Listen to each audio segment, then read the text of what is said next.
On behalf of the League of Women Voters, I would like to welcome you to this evening's Colorado 3rd Congressional General Election Candidate Forum.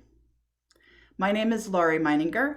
I am the president of the League of Women Voters of La Plata County and a resident of Durango. Also with us tonight is Dr. Lori Smith Schell, who will serve as our moderator. Welcome, Dr. Schell. Thank you. I would now like to introduce our Spanish language interpreter, Martín Better, who will quickly explain to our Spanish-speaking audience how to access the Spanish language service for tonight's forum. Martín? Thank you. Hello, everybody. I'm Martín Betterlongo, the Spanish interpreter for tonight's forum. I'd like to thank the League of Women Voters for providing interpretation for this forum and supporting efforts of language justice. I will first give the instructions for accessing the interpretation in English so that English speakers can help direct Spanish speakers to the interpretation channel if needed. You will see a globe that says interpretation appear at the bottom of the screen when the interpretation is activated. To access the Spanish interpretation, you will click on the globe and then click on the Spanish channel. I'll explain this in Spanish now. Hola, soy Martín Betterlongo y actuaré de intérprete para el foro de esta noche. Quiero agradecer a la Liga de Mujeres Votantes por proveer servicios de interpretación para este foro y apoyar esfuerzos de justicia lingüística. Cuando una interpretación se active, verán un globo aparecer en la parte inferior de su pantalla. Para acceder a la interpretación, deben hacer clic en el globito en la parte inferior de su pantalla y de ahí hacer clic en el canal de español. Muchas gracias. Estoy listo para empezar. I'm ready to begin. Thank you. Thank you very much, Martín. The 3rd Congressional District, also known as CD3, is the largest geographical district in Colorado. The district includes most of the rural western slope in the western third of the state, with a small section incorporating the southern portions of the Eastern Plains. It includes the cities of Aspen, Durango, Glenwood Springs, Grand Junction, Ignacio, and Pueblo, plus numerous towns and unincorporated areas. It encompasses 29 counties and includes 2 Native American tribes, the Ute Mountain Ute, headquartered in Toyac, and the Southern Ute tribe, headquartered in Ignacio. The population of our district is just over 750,000 based on the 2020 census. There are 8 congressional districts in Colorado. 7 leagues across the district have come together to sponsor this forum. They include the Gunnison Valley, La Plata, Mesa, Montezuma, Pueblo, San Luis Valley, and Uncompahgre Valley chapters. The League of Women Voters is a nonprofit, nonpartisan organization that does not support or oppose candidates or political parties. Our mission is to empower voters and defend democracy. To do that, we actively encourage the informed and active participation of citizens in government, work to increase understanding of major public policy issues, and influence public policy through education, advocacy, and where necessary, litigation. Participating in and hosting candidate and ballot forums like this event is just one of the many activities that the League engages in to accomplish our mission. The views expressed during this forum are those of the candidates and not those of the League of Women Voters or the moderator. We welcome those joining us by Facebook or via by Zoom. And those of you joining us on Zoom can enable the closed caption feature if you wish. This forum is being recorded and will be available for on-demand viewing via Facebook and the website Vote 411, and will be rebroadcast on C-SPAN. This evening's forum may not be recorded without the express permission of the League of Women Voters, and no excerpts may be used in any form by individuals, candidates, or political parties. We are pleased to have candidates Lauren Boebert, and Adam Frisch with us this evening. Tonight's forum format is a town hall style forum. It is not a debate. Both candidates have agreed in writing to the ground rules established by the League of Women Voters, and those rules are available on the League of Women Voters Colorado website. Representative Boebert and Mr. Frisch, welcome to tonight's forum. Honored to be Thank here. you so much. And nice to see the board. Each of the candidates this evening will have an opportunity to respond to the same questions. More than 100 questions were submitted by CD3 residents for this forum. A nonpartisan committee of League members from across the district have reviewed them and have selected questions to represent a cross-section of the communities that comprise this congressional district. We will not take live questions this evening, but any that are received will be forwarded to the candidates after the event. And if you have additional questions for the candidates, we encourage you to contact them directly. We thank all of those who submitted questions, as we believe that asking questions of elected officials and candidates seeking public office is one sign of a healthy democracy. It is now my pleasure to introduce our moderator, Dr. Lori Smith Schell. Dr. Schell has been a self-employed energy economist since moving with her husband and 3 daughters to Durango in 2002. She holds a doctorate in mineral economics and operations research, reflecting her dual interest in resource economics and analytics. As a lifelong unaffiliated voter, Dr. Schell applied the same objective, unbiased analysis to the important task of congressional redistricting during her recent service as an unaffiliated member of the Colorado Redistricting Commission. Welcome again, Dr. Schell. I now turn it over to you. Thank you, Lori. And thank you to the League of Women Voters for the opportunity to moderate this evening's forum. It's a pleasure to be here. So the goal of the forum is to allow the candidates seeking the CD3 seat to present their views in a fair, nonpartisan setting so that you, the voter, can make an informed voting decision. As Lori mentioned, in the tradition of the League of Women Voters, questions have been solicited from residents of the district and selected to represent the diversity of the citizens' concerns and perspectives. Neither candidate has been given the questions in advance. This is to allow viewers to evaluate each candidate's grasp of the issues that are important to CD3 constituents. So I encourage you to listen carefully to the candidates' responses. Did the candidate actually answer the question? Did the response indicate an understanding of the issue? Does the candidate have good ideas for how to address the problems that we are facing in our district, in our state, and in our country? On the November 8th ballot, there are 2 candidates running to represent our district in the U.S. House of Representatives: Republican Lauren Boebert, the incumbent, and Democrat Adam Frisch, the challenger. Each representative is elected to a 2-year term serving the people of a specific congressional district. Among other duties, representatives introduce bills and resolutions, offer amendments, and serve on congressional committees. There are 435 representatives with full voting rights, a number established in Public Law 62-5 on August 11th, 1911, and in effect since 1913. The number of representatives for each state represents that state's proportionate share of the total U.S. population. And based on the 2020 census, Colorado added 1 congressional district, bringing our total to 8 congressional districts. Tonight's forum will begin with 3 minutes of opening remarks by each candidate. This will be followed by questions limited to a 2-minute response time for each candidate. After all the questions have been answered by both candidates, each candidate will give 3 minutes of closing remarks to end the forum.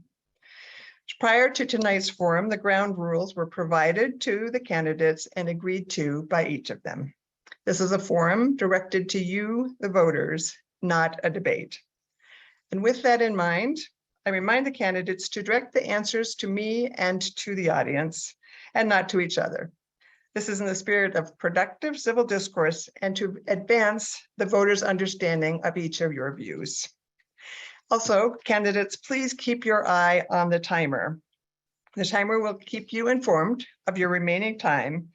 And if you should go over the allowed time, I will stop you and move on to the next candidate or question. And I would prefer not to have to do that. The views expressed this evening will be those of the candidates and not of the host organization. Again, please be aware that the League of Women Voters neither supports nor opposes specific candidates and political parties. So let's get started. We will begin with each candidate's opening statements in the order in which they will appear on the November 8th ballot. Mr. Frisch, you have 3 minutes to please begin. Thank you so much. My name is Adam Frisch. And the first thing I need to do is welcome League of Women Voters. Thank you so much for everything you do. I am pro-democracy and I am always up for as many people voting as possible. So thanks to everybody what you do in the country, in Colorado, especially across CD3. I am a proud CU graduate, 1990 in Boulder, studied economics. I am proud to be born on Fort Peck Indian Reservation in northeastern Montana, where my dad was in the public health service and then went on to become a doctor for 50 years. I am really proud to have grown up in Minnesota, where my father's father started a grocery store to take care of the mining community in the Iron Range of northern Minnesota. Super proud that my great-grandfather on my mom's side opened up a cattle trading business that my first cousin Josh is now running in northern Minnesota as well, grain elevator, selling trailers, making sure that the ranchers and farmers in Northwest Minnesota are looked after.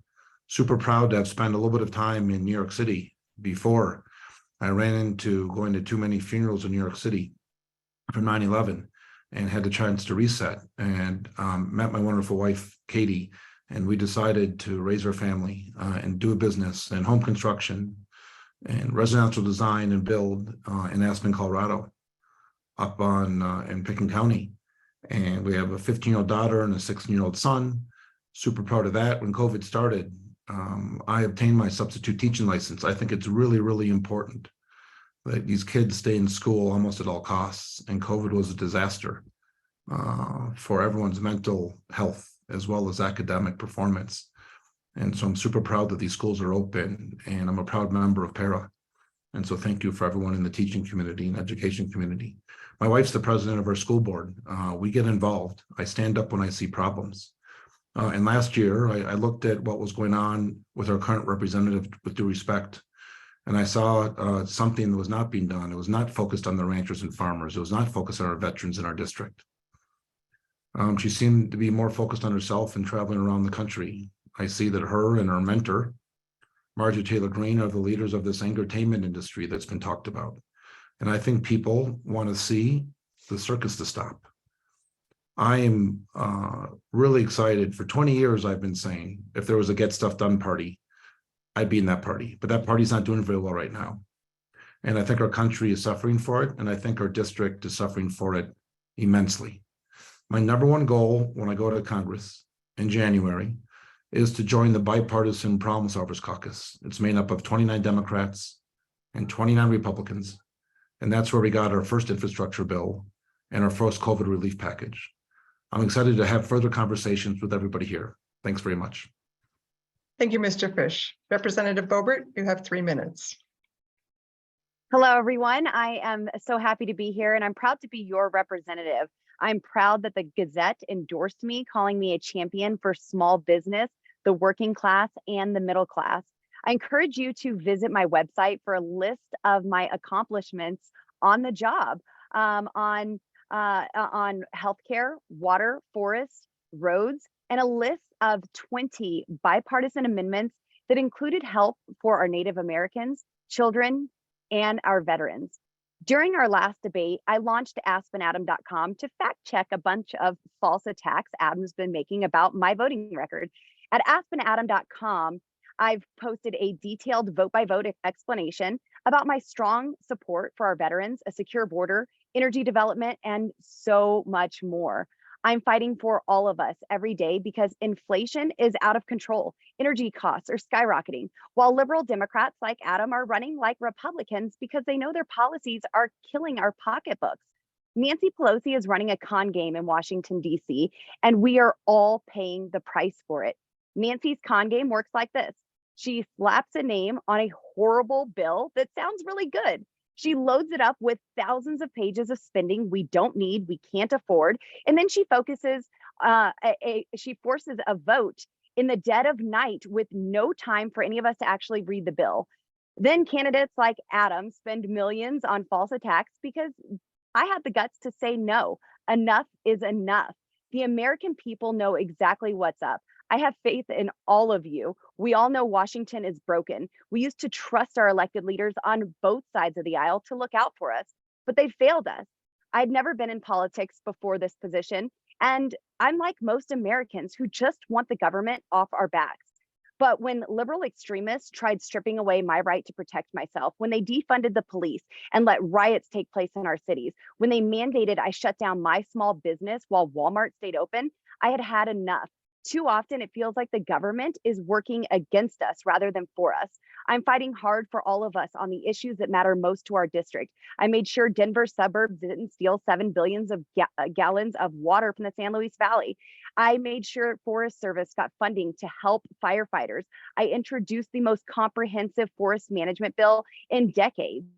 I will always stand up for Colorado energy because we have the cleanest natural gas in the country and arguably the world. This is a big election. Liberal Democrats like Adam are running like moderates because they know they can't win if they are truthful about their policies. And if Adam was running a clean race, he wouldn't have lied about his voter registration and would brag to you about his plan to shut down our natural gas. The choice is to stick with Nancy Pelosi and her party of liberal extremists, or stand like I do for reducing inflation and fighting for energy security. I believe the direction of our country hangs in the balance. Thank you.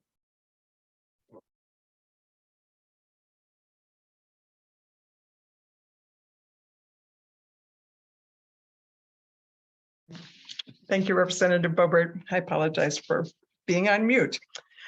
Each candidate will now be asked the same question and will have 2 minutes to respond.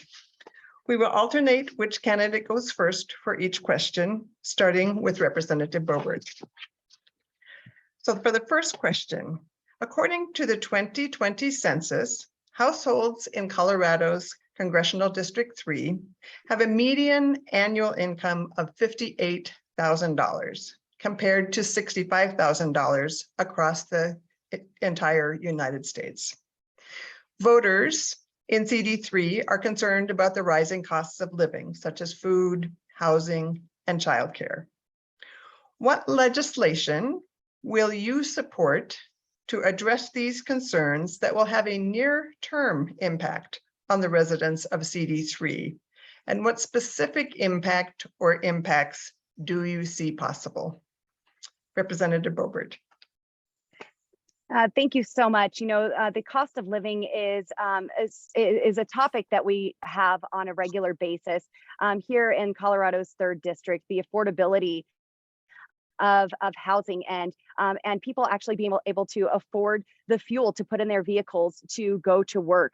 One of the problems that we're seeing right now is skyrocketing inflation. Inflation is at 8.3%. That is 1 month of your annual salary. I don't think anyone would volunteer 1 month of their annual salary, but you don't have to choose to do that because Nancy Pelosi and Joe Biden made that choice for you and took it from you. So when we're talking about the affordability of being able to live, we have to bring into focus the reckless spending in Washington, D.C. Now, I mentioned Nancy Pelosi's con game, and one of the scams that goes on in Washington, D.C. is the process that legislation comes to the House floor. It often bypasses the committees of jurisdiction. For instance, I serve on the Budget Committee, and we don't have a budget. Even budget reconciliations bypass the Budget Committee. and go straight to the House floor for a vote, spending trillions of dollars. We've added $10 trillion this Congress in new spending. This is absolutely out of control, and it is continuing the rise of inflation. And if we really want to tackle that, we have to stop the reckless spending in Washington, D.C. Washington doesn't have a revenue problem, it has a spending problem.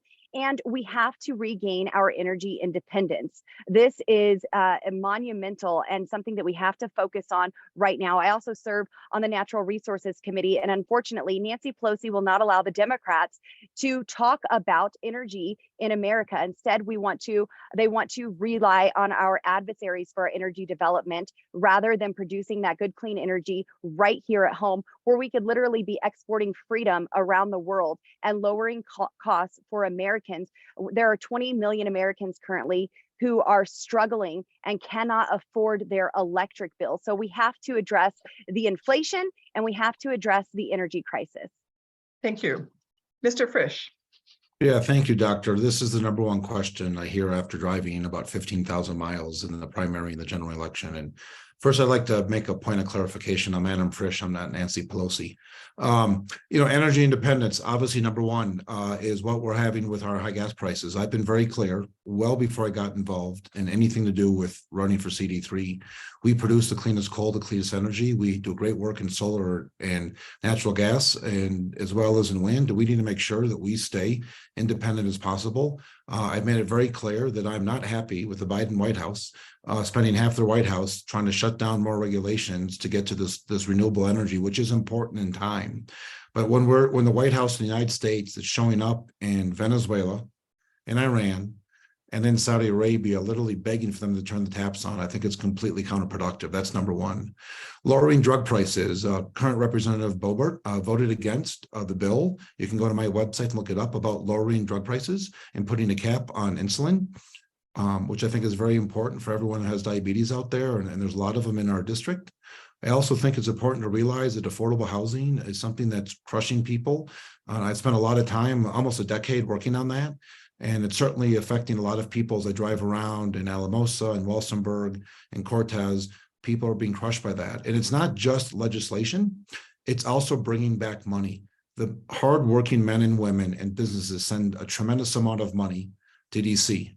And I think it's incumbent, unlike our current representative, to say no, because that money, if it doesn't get brought back here, it's going to Denver, it's going to Detroit, it's going to New York City, and it's going to rural Maine. And we should be bringing back the hard tax dollars that are earned by our businesses and men and women and bring those back here, invest them in our communities to lower prices and lower inflation. Thanks. Thank you. We're going to address the housing crisis now. CD3 has a housing crisis that spreads across rural, urban, and resort communities. So does the federal government have a role in addressing the housing crisis? And what specifically will you do to address the housing crisis in CD3? And we're going to start with Mr. Frisch. 2 minutes. Thank you, Doctor. For the longest time, this housing crisis was definitely a resort community conversation.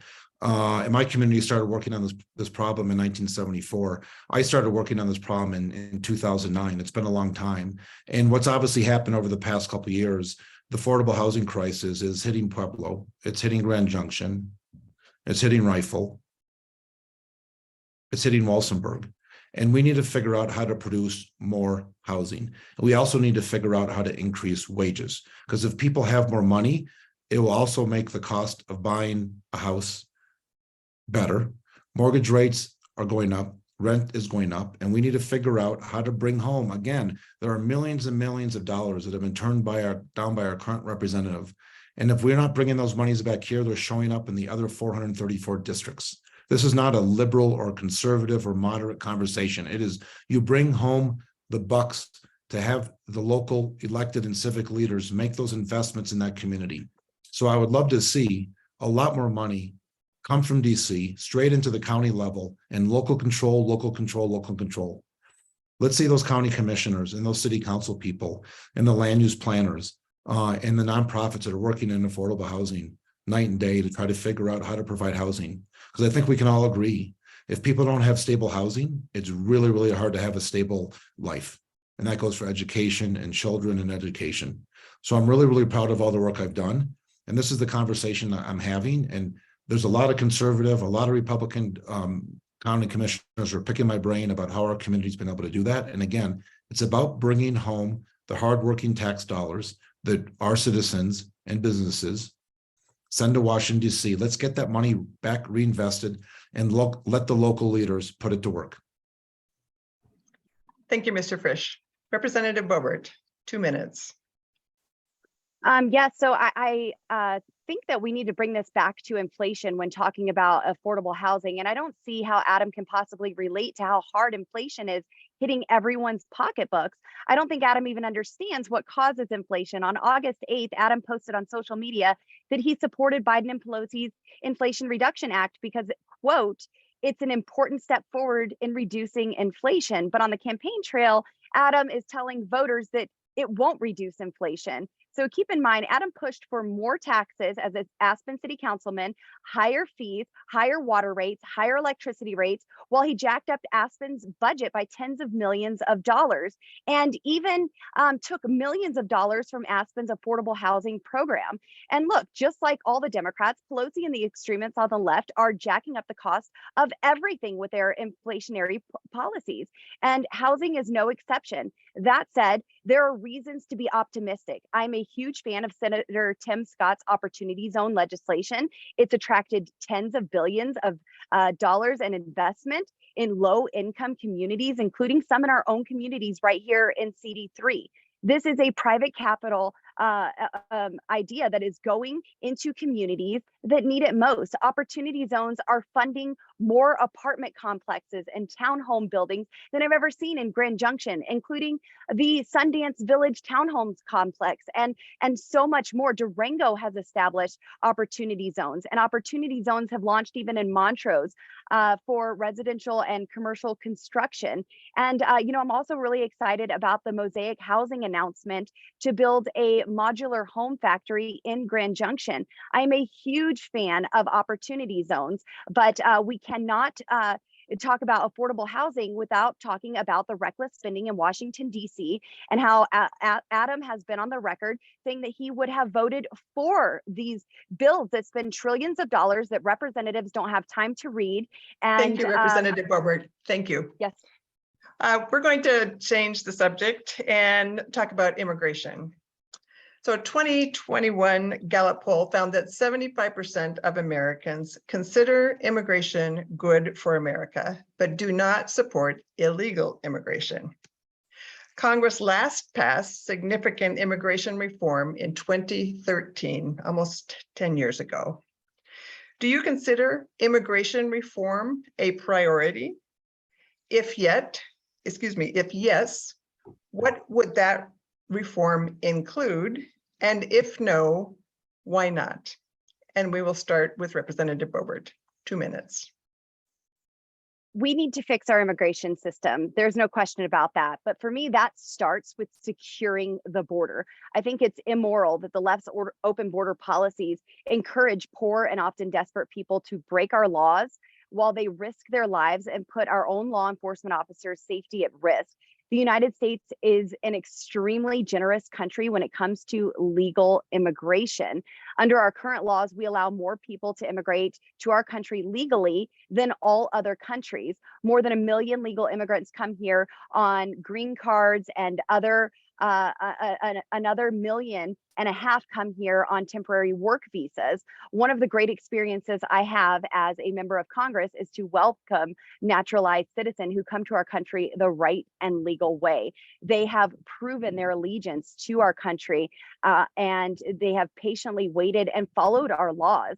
That makes it even more wrong to watch the full-on invasion at our southern border. Kids that were put in the hands of the cartels, that are trafficked into our communities, and of course the fentanyl poisoning that is coming into our country. Colorado is #2 in the nation for fentanyl poisoning, and that's because of the policies that attract that into our state. This has to be taken care of, and that's why I've introduced legislation to designate fentanyl as a weapon of mass destruction. These open border policies are killing Americans, and this is something that we have to have as a priority. But we have to be able to secure our southern border. I talk to Border Patrol agents and I ask them, "What can I do to help you?" After all, I'm from the federal government and I'm here to help. And they say, right now we don't need more resources, personnel, or even infrastructure. We just need the policy in place that allows us to do our job. And unfortunately, under this administration, that policy was stripped from them, and we have wide open borders. And Secretary Mayorkas needs to be held accountable. And you deserve a representative that is going to hold him accountable for these open borders. Thank you, Representative Boebert. Mr. Frisch, 2 minutes. Immigration is a big problem. Prosecuting the head of the Department of Homeland Security is not going to solve anything. And it's going to be a show that's going to happen possibly if the House of Representatives are controlled by the Republicans. Listen here, the business community should be running this conversation and try to bring that forward. There is a problem on the border. It's an epic proportion. It's a drastic thing. We need to make sure that we have a secure border, but it can be done with humanity. There's not a zero-sum game between having a humane immigration policy that this country should be proud of, that Lady Liberty should be proud of as well. But there are thousands of people coming over a day, and it's not healthy for them. It's not safe for them and their families. The Gang of Eight, 4 Democratic senators and 4 Republican senators, including John McCain and Lindsey Graham, about 8 or 9 years ago, proposed a very thoughtful bipartisan plan to manage immigration that was going to support the business community, with special focus on ag and ranching, which is really important to CD3. Worked on those that were here undocumented, but they had to wait in the proper line to make sure that those who came through legally are the first people to have a chance. We do need to, I disagree with the money that we need. We need to put more funding on the border to process those families and children and people that want to go through the legal process. We should be supporting the legal immigration process as much as possible. For too long, the extremists on either side of this conversation have been driving this conversation. It's time to have the chambers of commerce and the business communities try to take a lot of emotion out of it, and that allows this business communities to thrive, at the same time to allow who we are as a country to remain humane and positive and optimistic and forward thinking. We are the land of the home and the free, the brave. And I think we always need to look at Lady Liberty, the Statue of Liberty, and say we can be proud of that. Thank you, Mr. Frisch. Next question. Do you believe that policy implementation can reduce the effects of climate change?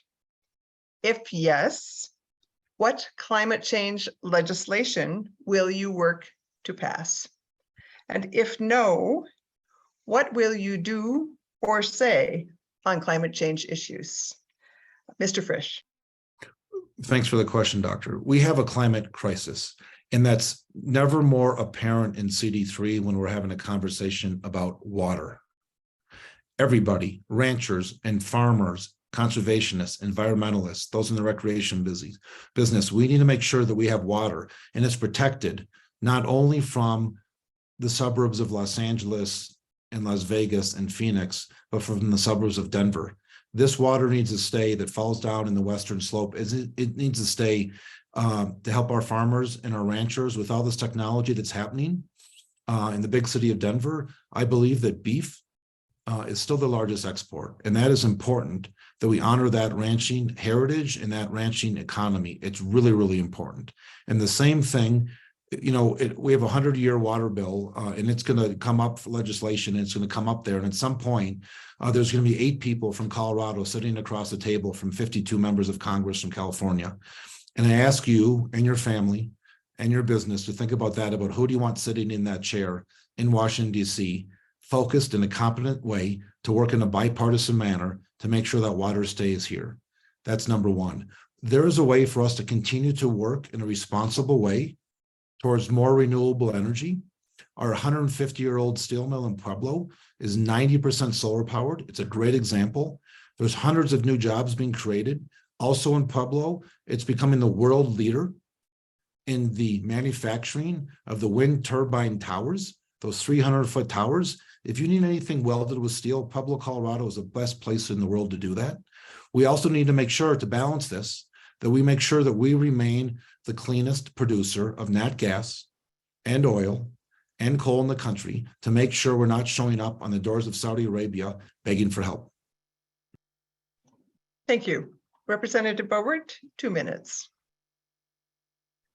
Yes, so there is absolutely a reason that the Gazette has called Adam an imposter, and this is exactly what it comes down to. He has voted for climate change, for carbon taxes. This would only further the energy crisis that we're having. And if we're going to talk about the climate, we have to talk about good, clean energy production, responsible energy production, and just pushing that cost on constituents of Colorado's 3rd district is not going to help help the problem. And if we are going to focus on any climate change policies, any climate initiatives like reducing carbon emissions, then we have to start with our forests. One catastrophic wildfire emits more carbon emissions in just a few days than every vehicle running in the state of Colorado 24/7 for an entire year. So we have to be able to manage our forests. And my concerns about our forests is one of the reasons I'm glad to be a member of the House Natural Resources Committee. Republicans should lead on this issue because we care about clean air, clean water, and healthy forests just as much as anyone. And that starts with managing our forests more responsibly. The left's environmental extremist movement has led to overgrown forests that create a tinderbox that light on fire every single summer. And there's no middle ground on the left's movement to shut down our forests to human activity. Even Joe Biden was here with a massive land grab just today. There's 6 billion standing dead trees in the West. And I don't think that Adam Frisch's gas guzzling RV that he is driving all throughout the district is helping with carbon emissions that people are so focused on reducing. But I say we have to start with managing our forests if we want good, clean air and water resiliency, and to be good stewards of our. Thank you, Representative Boebert. Okay, our next question. Homicides, suicides, and accidental deaths from firearms are now the leading cause of death for children and the second leading cause of death for adults aged 25 to 35. This surpasses motor vehicle deaths and other accidental deaths. What specific legislation or programs will you propose or support to make a significant impact on gun-related deaths while remaining true to the U.S. Constitution's Second Amendment? Representative Boebert, 2 minutes. Yes, well, the Constitution guarantees us the right to own and bear a firearm. You know, Chicago has a complete crime spree, and it's and that's increasing in these gun deaths as well. So I don't think there's any legislation to promote more responsible gun ownership. If we're really concerned about the crime and about the deaths that are taking place in our nation, we need to secure our southern border, stop the fentanyl that is coming in, which is the #1 killer of the #1 leading cause of death of adults 18 to 45-year-olds, and it's killing our children as well. And in Colorado, fentanyl, 4 grams used to be a felony, and now it is a misdemeanor. This is absolutely terrible, and it is encouraging people to bring that into our state. We certainly need responsible gun ownership, but that doesn't involve restricting the rights of Americans to own and to bear a firearm. So I wouldn't do anything that infringes on the rights of Americans. We already have laws on the book. Enforce those laws. Chicago should look like a utopia with all of the gun laws that they have. Enforce the laws that are on the book, and let's start there. But we don't need to restrict law-abiding citizens and their ability to defend themselves. Responsible gun ownership is great, but all of these knee-jerk reactions don't do anything to solve the actual problem. Colorado is #1 in the nation for bank robberies, #1 in the nation for auto thefts, and #2 in the nation for fentanyl overdoses. It is the defund the police movement, the removal of qualified immunity from our police officers, and the lax enforcement of our laws that's encouraging this crime to take place in our state. Thank you. Mr. Frisch, 2 Yeah, thank minutes. Thank you, Doctor. Let's get back to the question that you asked. Post-COVID has been a disaster in not only the physical health, but the mental health of our country, especially the children in CD3, not having them in school, stressed out parents from losing their jobs, put out of work. The suicide rate, the suicide is the #1 cause of deaths for children aged 10 to 14. It's just an utter disaster. And again, we all send a lot of money from CD3 to Washington, D.C. And if that money is not being tried to be brought back home here, it ends up in other rural areas and other urban areas, including Denver. I'd much rather see a lot more of that money end up specifically and directly bypassing the state of Colorado and Denver, with all due respect, going right to the counties. We have 28 counties in our district, and I would love to see our county health departments, all 28 of them, much more better funded to make sure that those boots on the ground, local control, the mental health professionals, the doctors and the physicians are much better ideas of what's going on in Otero County or Moffett County compared to Pickens County, compared to Rio Blanco County to Garfield County. And I'd love to see a lot more funding there to make sure we can get to the root cause of what's happening in our mental health crisis. And to me, that's a really, really big problem that is really hard to talk about, and it really needs to get addressed. And even in some of our more wealthy counties, we have high suicide rates and mental health issues. So money does not solve all problems. We definitely need to see more money here. I'm a big proponent of the Second Amendment. It's important that people be able to protect themselves, protect their families, protect their businesses. It's really, really important to make sure people can go hunting and practice shooting on the range. And I've been very, very supportive of the bipartisan gun safety legislation that was passed in the U.S. Senate, the first time in 26 years. And again, billions of dollars in mental health. So everyone in D.C. understands that's important too. Thanks, everyone. Thank you. Okay, our next question.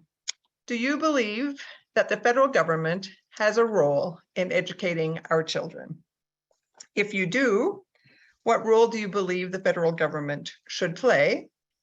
And if no, with whom does the responsibility lie? Mr. Frisch, we'll start with you. 2 minutes. Yeah, thank you, Doctor. As I mentioned before, when COVID started, I obtained my substitute teaching license for 3 years with the state of Colorado. I'm a very proud member of the para community, which I know a lot of people are here. My wife is the president of our school board.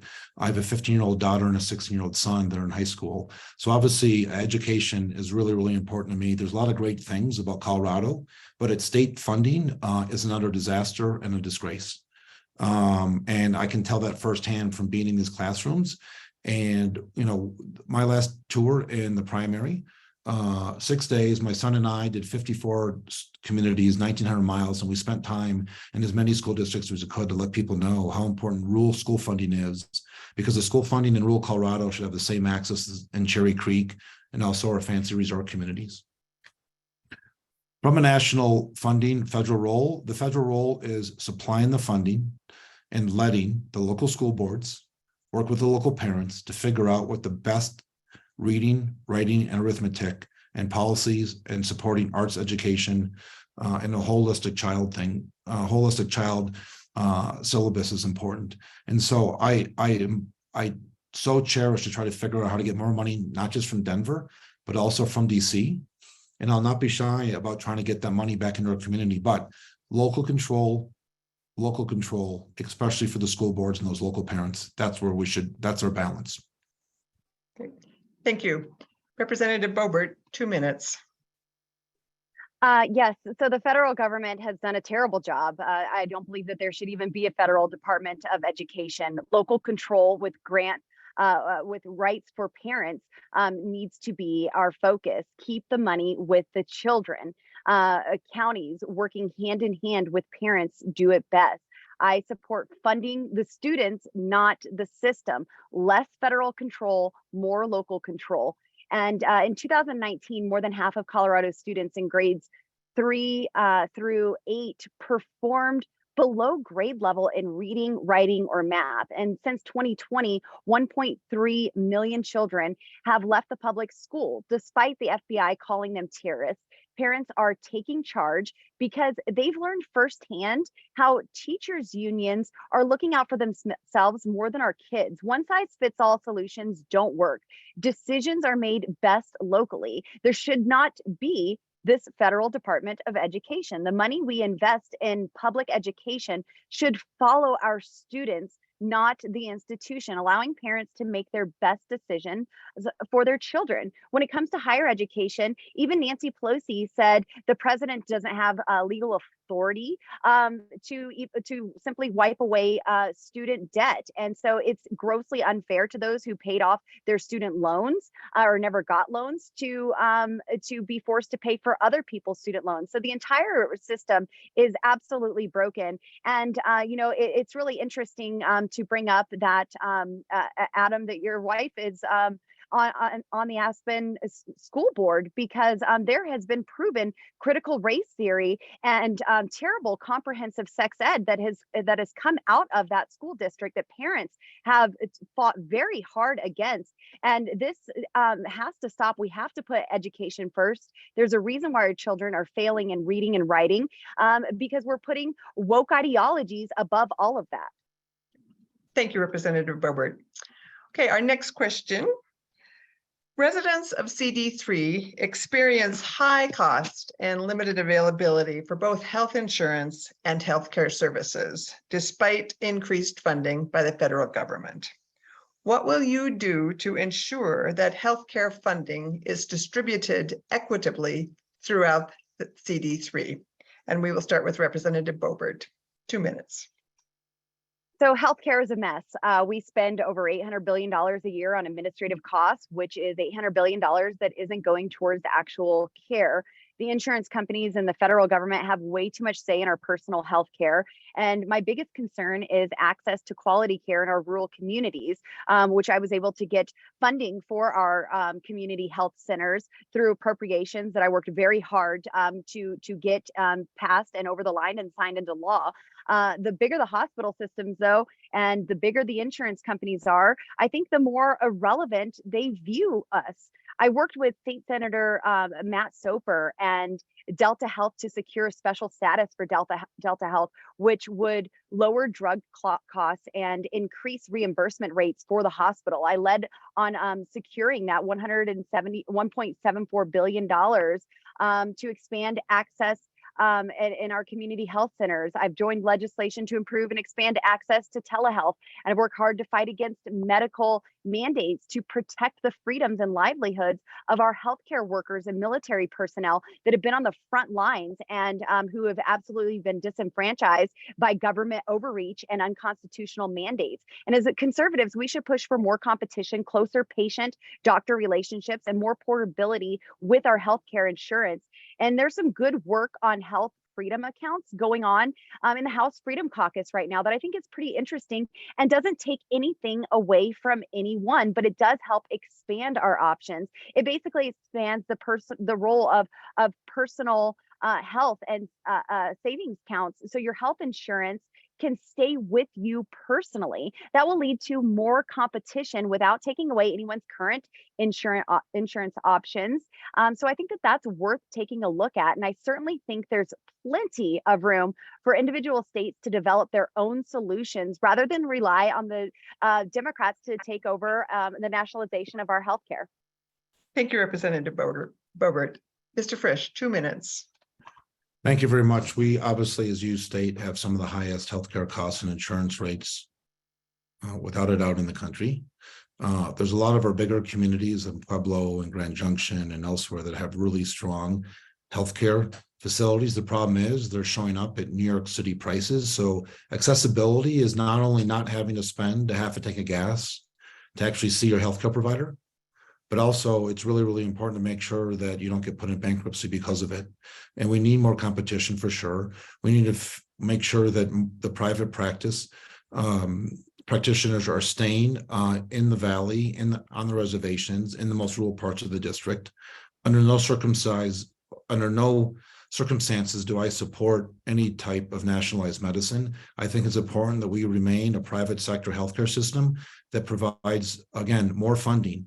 And let's talk about the VA system that we should all be very proud of. But at the end of the day, and the votes show and the facts show that in veterans bills, which are a lot to do with healthcare, including the PAC Act, which expanded VA healthcare benefits for veterans exposed to burn pits.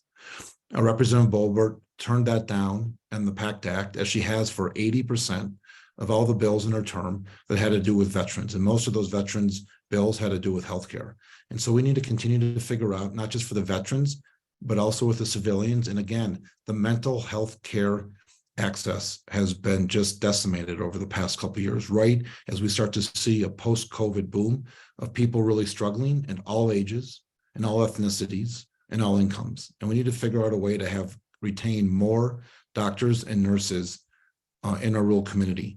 One of the reasons I'm really proud to be endorsed by Don Quorum, a Republican who ran against Lauren Boebert in the primary, is that he had a very, very solid, thoughtful, bipartisan conversation about trying to focus on rural healthcare access and affordability. Thank you, Mr. Frisch. Thank you to the candidates for your timely responses to the questions. To maintain our 1 hour limit on the forum tonight, we're going to move to closing statements. Each candidate will now present his or her closing statement, and this will be in the reverse order of how you will appear on the ballot. So Representative Boebert, 3 minutes for your closing remarks.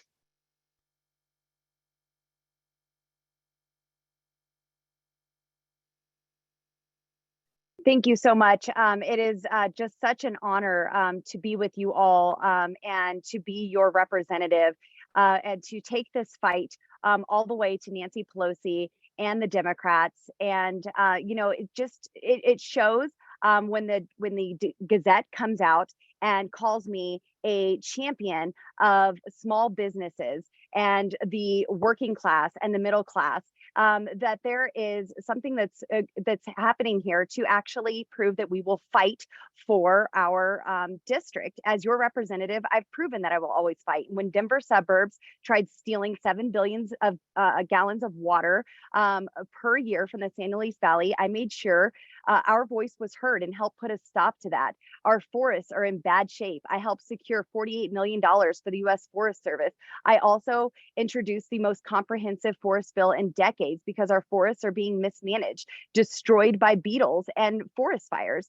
Inflation is killing everyone's pocketbooks. I'm fighting to open our supply chains, ramp up our domestic energy, and I'm voting against Biden Pelosi's spending sprees every chance that I get. As the mom of 4 school-aged boys, I stand with the parents who want to have more of a say in their children's educations. Parents shouldn't be demonized by their own government for looking out for their kids' best interests. I've been a strong voice for only having women play in women's sports and using women's bathrooms. I'll always be a strong advocate for the most vulnerable among us, including our seniors and our veterans and the unborn. As a small business owner, I saw firsthand how government shutdowns, broken supply chains, and skyrocketing and it costs make it nearly impossible to keep the doors open of these small businesses. On the other hand, there's a good reason why the Washington Examiner said Adam Frisch is nothing more than an opportunist desperately seeking to get into power. Adam Frisch started his campaign by lying about who he is, and he hasn't stopped since. Adam says he supports Colorado energy, but Adam passed a resolution to help kill natural gas. Adam said that he's a champion of affordable housing, but he stripped over $11 million from Aspen's affordable housing program. And he jacked up electricity rates for affordable housing tenants. And he dodged paying affordable housing fees when he remodeled his $9 million Aspen home. In just 8 years, Adam increased Aspen city budget by over $40 million. And he increased government fees by up to 1,200%. Now in DC, those millions quickly turned to billions and quickly turn to trillions. And God forbid if Democrats find out what comes after a trillion. If you want more taxes, more fees, more government spending, and more inflation, then Adam's your guy. I've launched AspenAdam.com to fact check Adam And I've added detailed explanations about all of my votes and my support for our veterans, unlike Adam is lying to voters. And I actually understand the negative Representative impact of Boebert. Nancy Pelosi's bills on our health. Thank you. Mr. Frisch, 3 minutes, please. Thank you, Doctor. And again, thank you, the League of Women Voters, for all that you do for our country, especially CD3. Again, I'm Adam Frisch. I'm not Nancy Pelosi. I am super excited to be endorsed by the Durango Herald, a CD3 newspaper. That Gazette newspaper is Colorado Springs. I don't know what Washington Examiner newspaper. I assume it's in Washington, D.C. Speaking of endorsements, I'm super excited and honored to have Marina Zimmerman, Republican candidate in the primary, Don Coram, who got 36% of the vote in the Republican primary in CD3. Senator Coram came out with a strong endorsement. He agrees that we need the circus to stop and have someone focus on the needs of the district, not of our representative. On to endorsements. Super excited to be endorsed by the National Council of Coal Miners.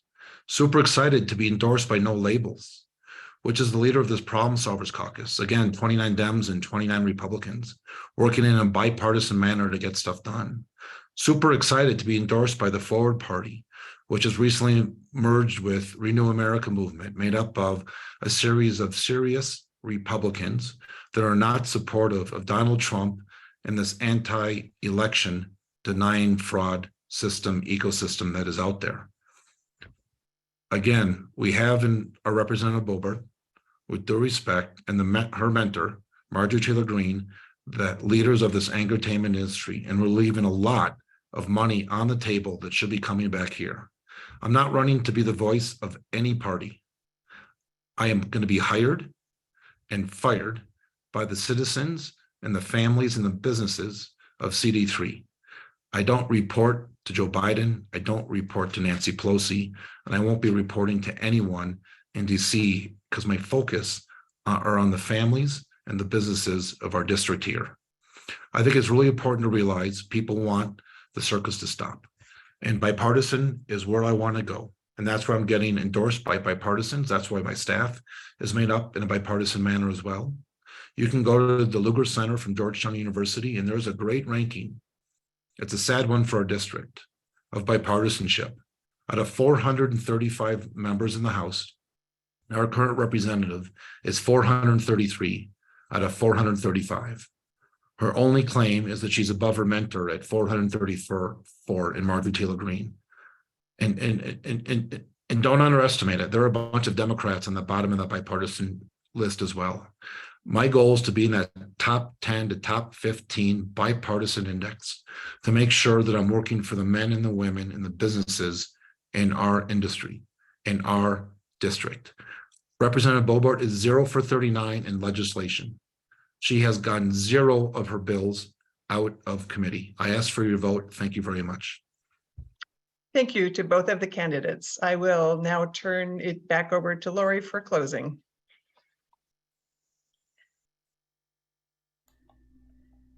Thank you, Dr. Schell. And thank you to each of the candidates for taking the time to participate in tonight's forum. Thank you to the League members from across the Congressional 3rd District and to the League of Women Voters of Colorado for their support and assistance in hosting this forum. And a special thank you to you, our viewers and listeners, for attending tonight and for your questions. Citizen participation in candidate forums like this one is another hallmark of the strength of our democratic institutions. As we explained at the beginning of tonight's forum, we were not able to take live questions, but we will forward those questions to the candidates. Thank you for your passionate engagement tonight. The League of Women Voters would like to remind those attending that the views expressed this evening are those of the candidates and not of the sponsoring organization. Prior to casting your vote, we encourage all voters to learn more and to do their own research on any of the statements made by the candidates this evening. To find out more about the candidates' positions on issues, we recommend that you also visit the website Vote 411, sponsored by the League of Women Voters. Each candidate has provided information to that site, and a recording of this forum will be available there as soon as possible. We would like to remind you once again that the League of Women Voters is a nonpartisan organization that neither supports or opposes candidates or political parties. Ballots should be arriving in your mailbox next week. If you do not receive your ballot, please contact your county clerk. And election day is November 8th. And remember, your vote is your voice. How you vote is up to you. We encourage voters to vote in every election and to be as well informed as possible when casting their ballot. Thank you all very much again for attending. That concludes our forum this evening, and thank you for being an active and engaged citizen. Good night.